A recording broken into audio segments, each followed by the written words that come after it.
What is the greatest thing that can happen to you in your life, if it hasn't already happened? What is the greatest thing that you can conceive of? To be aware in our true nature. To be aware in our true nature.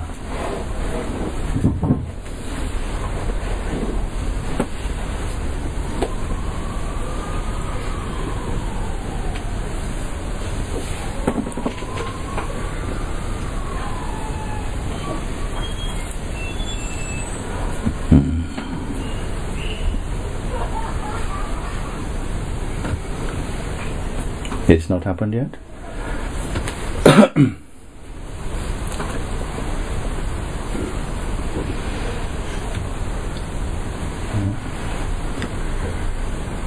What does it mean? I'm sure many people have heard this type of question and this type of answer also.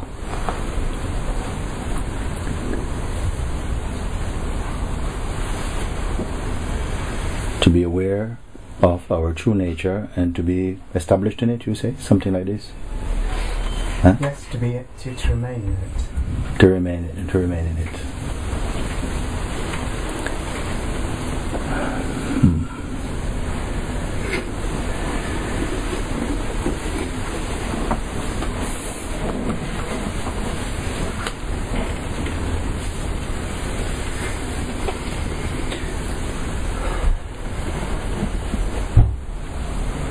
It's very hot in this room, and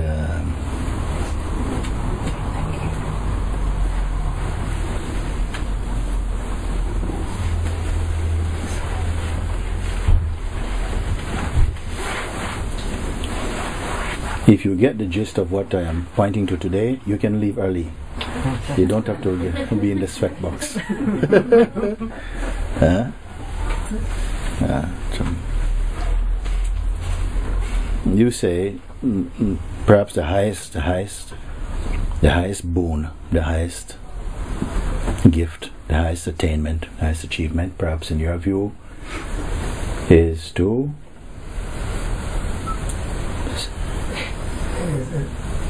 verbally it's called many things: enlightenment, awakening. In your words. In my words, I would use many. I would say it's letting go of the identification with all ego thoughts that have no value and meaning. Yes. At that point, what is the true self will become evident. Yes. It's not evident now. It's obscured at the moment. And what is aware of the obscuring of this true self? Let's slow down. We are straight in at the deep end. I like it. Very good. What is aware of the obscuring of what you call the self? It is the ego identification which is making the claim. There's a thought. And what's aware of that one? Let's be genuine about this. I'm going to take every word you say as truth. So let's be genuine about it. I ask you, what is it that appears to obscure, as you say, something obscures that truth? And I ask, what is aware of the obscuring of truth? What is aware of the obscuring of truth? From where would you be observing that the truth is obscured, is hidden by something? I think it's my attention, or my habitual attention to thought.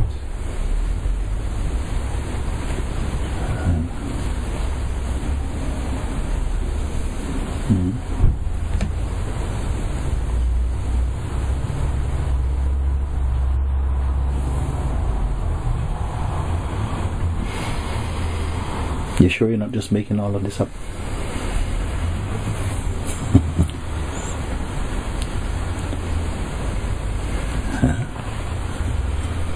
What is the problem?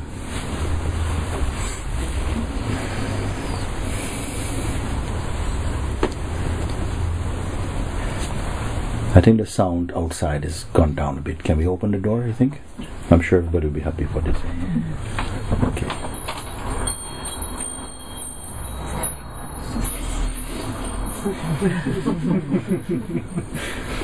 We will endure that.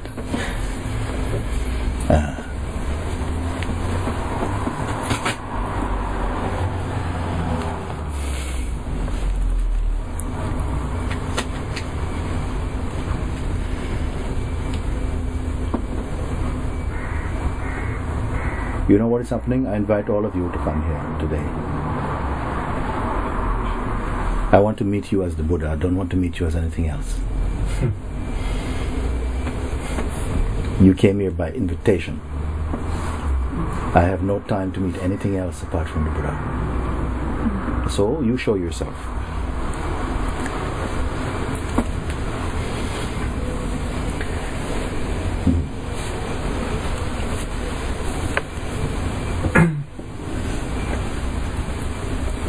Only from my experience, I cannot locate a place where this observing is. We have to speak up a bit. She say from your position. From what I'm perceiving now. From what I'm perceiving now, I'll say speak it out for you. What you say. I cannot locate a place from where observing is taking place. I cannot locate a place from which observing is taking place or arising from this place. What I can define is like I'm observing this one that is speaking now. Yes. Listen to this, okay? Let's slow down. This one who is speaking now is also within the field of a deeper observing. Have I gone too far? It's about what I've said, what you've said. Okay? The one who is speaking now, whatever that is, something is speaking now, it's expressing an idea. And the expressing of that idea and the apparent someone who is speaking these words is also a phenomenon arising in a deeper awareness, a deeper. Am I going too far using my own words? Yeah. Is it what you're saying? When you say deeper awareness. Okay. I will. You see, and it's in fairness to you. In fairness to you, I will try and only because you're speaking softly. So speak loudly, more loudly, in your own words. All the time there is observing occurring, but when I say who's observing, I cannot locate. It's as if something. Okay. Yeah. Was there a point? Is there a point to asking them this question? Is there a point in asking this question? Because you're saying everything. There's an observing going on all the time. Even without effort, there's observing, a recognition, an awareness, or whatever, of whatever is occurring in the form of feelings or thoughts or whatever, or just the traffic of movement. There is a recognition of this naturally. But when you ask the question, but what is observing this? What happened? When the question is asked, now don't tell me about what you are observing, the items showing up in consciousness, don't tell me about it, because we all have our own bagfuls of it. Okay? But that which is observing that, can that one itself be caught? Can it be recognized or identified? And you say,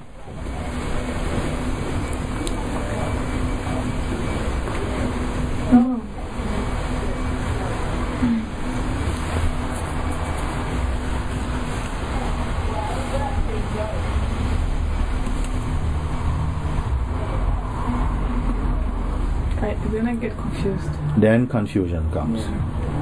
By the way, confusion is also seen, isn't it? Then confusion comes when the question is put, but who is observing all of these things? Because you've been counting the number of your observations, no? But then another question comes. I don't want to hear an itemized list of what you're observing. I want to know what is observing that, you see. The question, what actually is observing that? Can the observer be observed? You know? Then confusion comes. I say, okay, it's cool. the state of confusion or the energy of confusion is also perceived. Don't give up and say, oh, now there's confusion, I can't go on. Because that's also perceived, isn't it? That which perceives have not moved out of place. But can it be identified? Is there behind the functioning of observing? Is there behind the functioning of observing? Is there an entity observing? I want this question, I'm putting it a different way.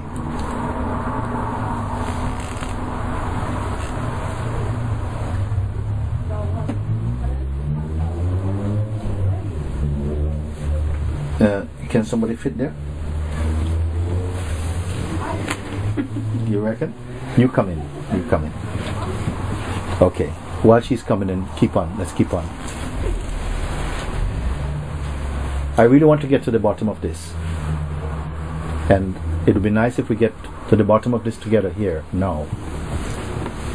It's like there is no entity observing, but you know you are the one who observes because you know what you're seeing. You say there is no entity observing, but you know that you are there.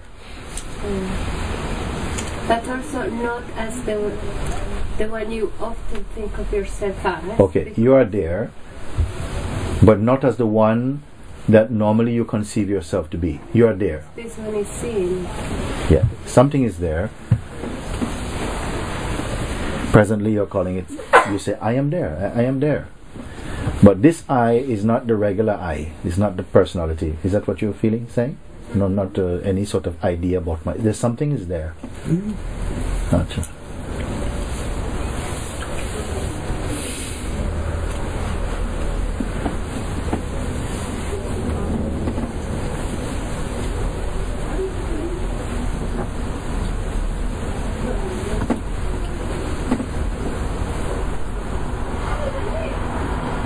I wonder if there's any urgency about this question. I wonder if there's any urgency about this question. If there's really a bite, a burn about this question. My sense is that there ought to be. Not the pressure I'm putting on you.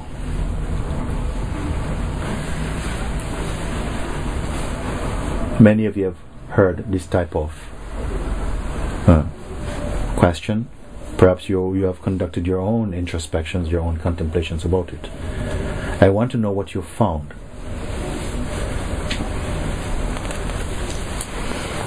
I think I've actually got to the point of being a little bit frustrated because even this I am is observed.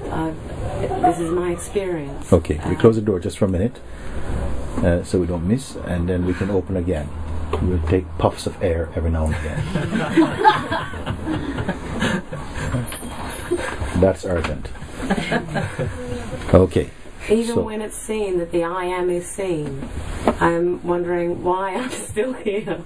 Why I'm still here. Why there's attention still going to, even though the I am has even been known to be observed by this non-entity. Yeah, yes. What's going on? Why is that significant? She puts the term because we have used this term over and over again. Some people are not familiar with this type of terminology, that even though the I am is seen. And so for you who perhaps not clear about this, that sense I am is our most intimate experience and knowledge. Is the way that we know we exist. The feeling I or I am mean I exist. I am here. Okay?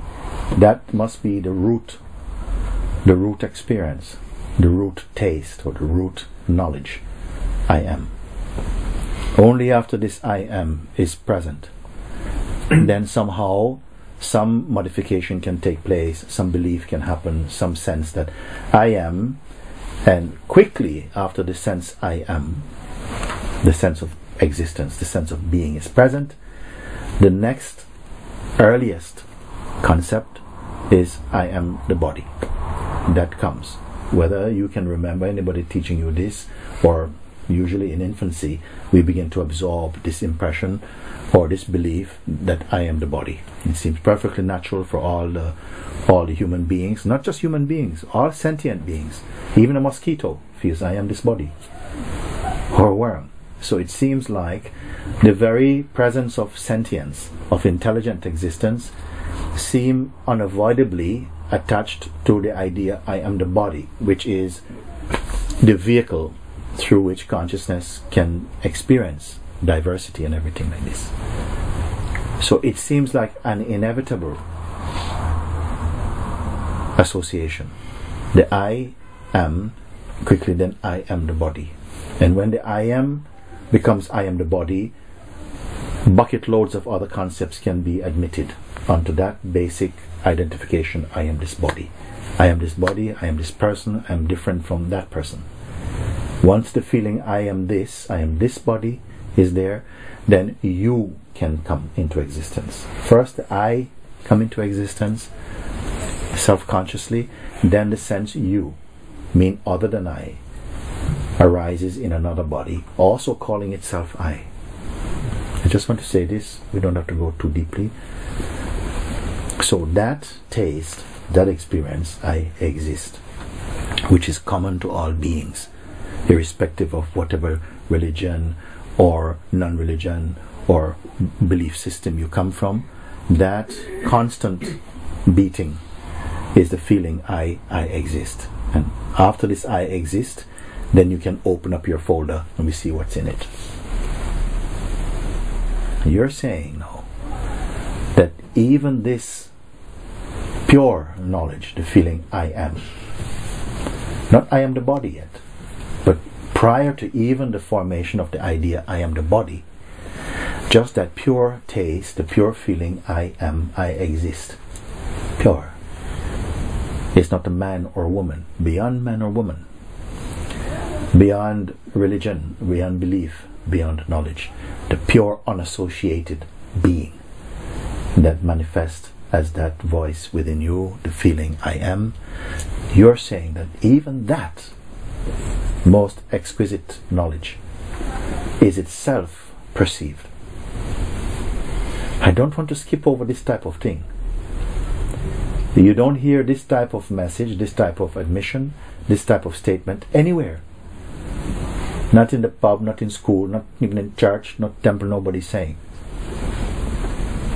Because almost in so many cases, the I am is dwelling or hanging out in the idea I am this person, I'm a woman, I'm a man, I'm English, I'm Jamaican, I'm Muslim, I'm Christian. The I am is in association with some other concept. And that association with whatever other concept it is associating with becomes the perfume it's wearing. So for most practices is to comb out what became secondary for the I am feeling. First there was just I am. It is said that that is what God says of God's self. I am. Now all the beings are feeling I am. What is the difference? That as soon as I am, then I am becomes I am body. And that's one step onwards. It's one step into somehow a state of duality, of concrete identity. So most disciplines, spiritual disciplines, are trying to sieve out the association of the I am from other concepts, so that I am can just be by itself. That's called spirituality. When the I am is sieved out from the I am the person, I am this man, I am this person's daughter, I'm a wife, I'm a husband, I'm a lawyer, I'm whatever it is, I'm a priest, I'm a musician, whatever. When merely through your own contemplation or meditation, one comes only to the unassociated presence, the feeling I exist. Nothing more. Complete sentence. I am. Unassociated. It says that the perfume arising out of that unassociated presence is peace, joy, unexplained happiness, uncaused happiness, meaning the happiness which is natural to your being. Not happy because. just happy in spite of. You're just happy in spite of. Doesn't matter, this thing happened. I can't explain why I'm happy. I am happiness. So not even I am happy. I am happiness itself. I am joy. I am peace. No separation. Not I have peace. Not I am moving towards peace. Not I have lost my peace. I am that. That is the testimony arising out of the unassociated being. So that is what's called the most sacred concept, the most sacred state, the unassociated feeling of presence. And all beings have the taste of presence. Whether you are a Mahatma or a madman, you will have the feeling, I exist. That is life. That is existence. Okay? Someone here has just said something, that even this I am, which is the aspirations of so many sadhakas, practitioners of spirituality, seekers of the truth, are trying to attain that state which is the unassociated state of I exist, I am. One is saying, but even that I have seen, that itself is also a phenomenon. Therefore, the very fact that it is perceived phenomenally places what I am beyond that.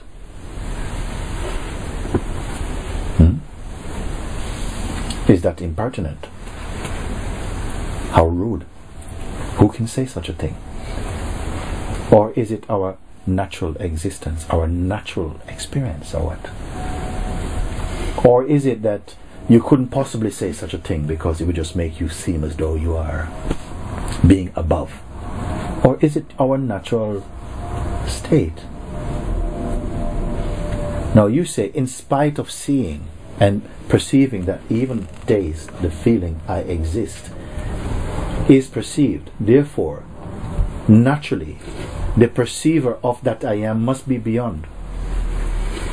It's not embedded in the I am. The I am is arising out of that seeing itself. So that seeing is even more subtle than even I am. Ah, my gosh. Who is there? Who watches even I am?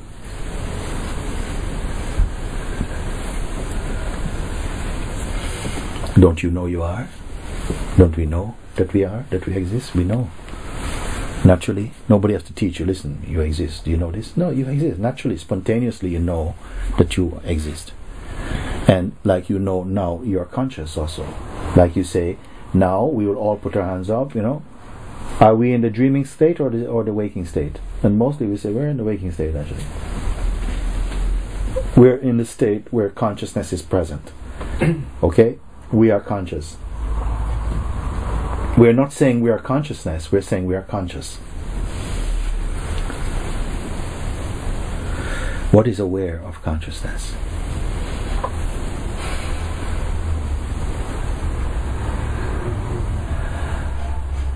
You say, in spite of seeing that the feeling I am, which as I said before, seems to be the aspirations of so many people. It's an aspiration for so many practitioners. That unassociated presence, which you intuitively and spontaneously feel and experience, that even that now has not become merely a goal. It itself is now an object of perception. So therefore, what perceives this is beyond. She didn't stop there. She says, in spite of that, there's trouble. For whom is the trouble? I just want to ask, an undecided statement, for whom is the trouble?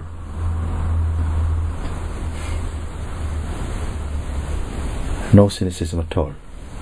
But you must pay attention and find out.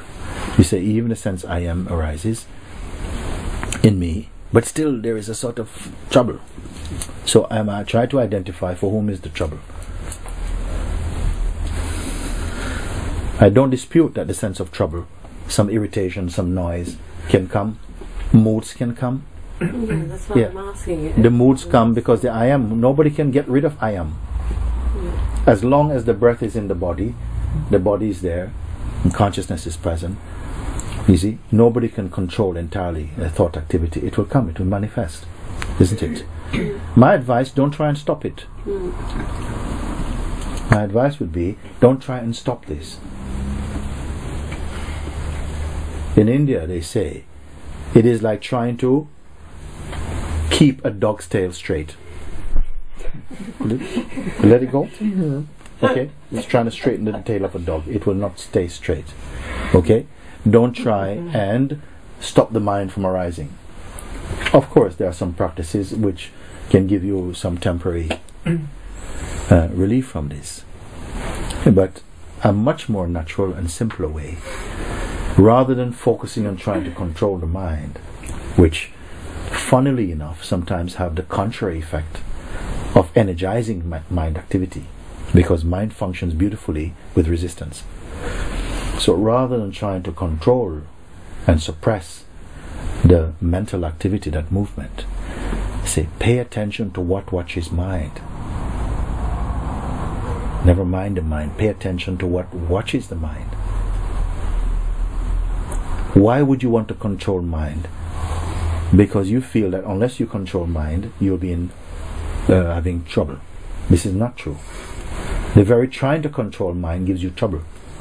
Let mind be. Let it dance, let it flow, let it shake, let it scream. Okay? You don't have to take ownership of this responsibility for that.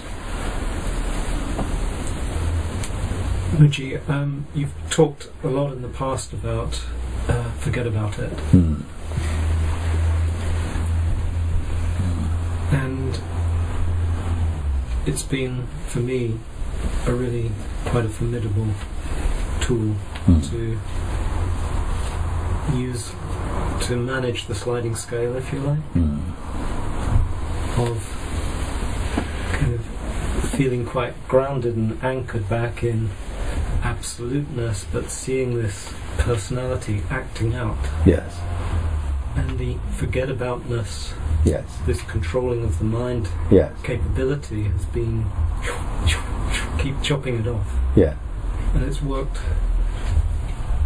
So effectively what you're saying is that the advice to forget about it amounted to a sort of a chopping down of the tree of that mental noise. Is that what you're saying? Yes. Yes. I like when you stand with what you're saying. Yeah. Forget about it. In some cases, I think one time we were talking, I said, just like this, 1, 2, 3, drop it. I would say to some people. Okay? Practice this. Something is building up, you know. This kind of mental cholesterol is coming. Okay? And I say, 1, 2, 3, cut it. Okay? And there is something in that for many people.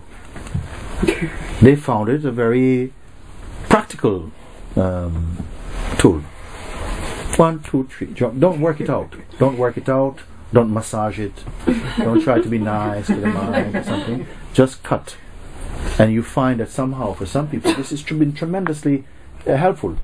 Of course, I tried it. It worked. Chop it. 1, 2, 3, drop it. Some have found that they say 1 and they didn't have to say 2. It was like this. There's a swiftness. Because sometimes in our conditioning, we are prepared for a street fight with the mind. And you said, listen, just drop it. The mind itself is trying to build some muscle to overcome the mind. The heart doesn't bite. So drop it. And in many cases, that simple advice, naive as it might sound, works. Boom, forget about it. Not forget about it because you're afraid, oh no, forget about it. No, that's not forgetting about it. That is remembering it. Forget about it means exercising your natural power. There's a but. Okay. Let's have it. I come at the but from two sides. The first side is that I can feel there's something of a conflict between forgetting about it and being with what is. Yes. Very good. Very good. They're both the same thing. I'll tell you why. You gave me a perfect opportunity to explain and to express and to remind you Don't be a one-trick pony. What it means. Don't be, okay, this is my thing, this is how I do. No, you have many ways of really ruling your kingdom. Many ways, many moods. And they happen spontaneously. Sometimes it arises within you to be completely unassociated. Not even to be that you are this. Nothing touches you, not even belief, not even faith in God even. It's not there. There's nothing there. There's not even the sense of a you or a me or whatever it is that is significant at all. That mood arises spontaneously. Another time, there arise within you tremendous force to kind of scrutinize a certain thought and to look at it deeply, to confront it, and it simply evaporates under the force of your own scrutiny. It's gone. And other times you are chanting a mantra. Om Namah Shivaya, Om Namah Shivaya, Om Namah Shivaya. Shri Ram, Jai Ram, Jai Jai Ram, Shri Ram, Jai Jai. Because this is the mood of your consciousness. This is what it wants to do now. Another time you sing, you want to participate in kirtan and singing like this. Be kind to yourself.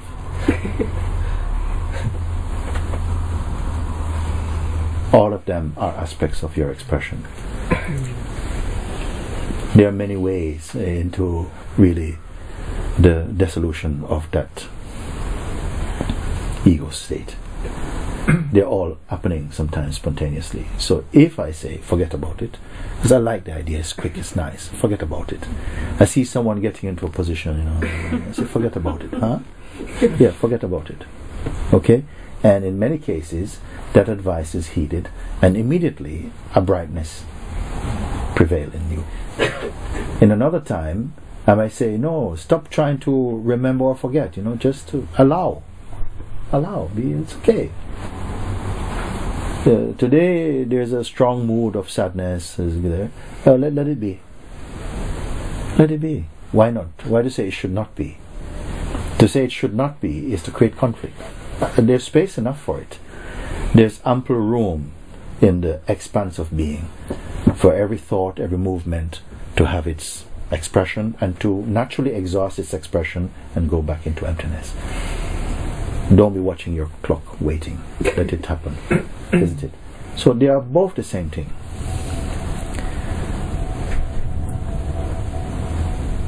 Then another moment comes that there's nothing to get rid of, there's nothing to go towards or to move away from.